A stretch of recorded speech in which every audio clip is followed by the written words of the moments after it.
બોટાદમાં ઘઉંની આડમાં દારૂની હેરાફેરી કરવામાં આવતી હતી। આ દારૂની હેરાફેરી ઝડપાઈ ગઈ છે। એલસીબીની ટીમે દારૂની હેરાફેરી ઝડપી પાડી છે। ટ્રક સાથે વિદેશી દારૂનો જથ્થો ઝડપી પાડવામાં આવ્યો છે। ઘઉંની આડમાં રાજસ્થાનથી દારૂ લાવવામાં આવી રહ્યો હતો। ટ્રકમાં ઘઉંની બોરીઓ ગોઠવીને વિદેશી દારૂ છુપાવવામાં આવ્યો હતો। એલસીબીની ટીમે દારૂની હેરાફેરી ઝડપી પાડી છે। ઘઉંની આડમાં રાજસ્થાનથી આ પ્રકારે દારૂ લાવવામાં આવતો હતો। ટ્રકમાં ઘઉંની બોરીઓ ગોઠવી હતી અને જેમાં વિદેશી દારૂ છુપાવવામાં આવ્યો હતો। ટ્રક સાથે વિદેશી દારૂનો જથ્થો પણ ઝડપી પાડવામાં આવ્યો છે અને કાર્યવાહી હાથ ધરવામાં આવે છે। તો બોટાદમાં ઘઉંની આડમાં દારૂની હેરાફેરી કરવામાં આવતી હતી।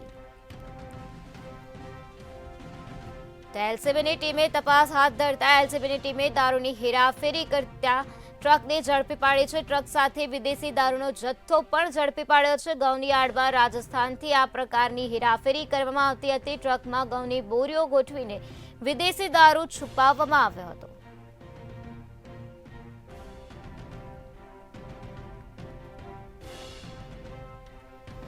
તો હાલ બોટાદ એલસીબી બરવાડા પોલીસ મથકે વિદેશી દારૂ તેમજ ટ્રક અને ઘઉંનો મુદ્દામાલ જપ્ત કરવામાં આવ્યો છે અને વધુ તપાસ હાથ ધરવામાં આવે છે।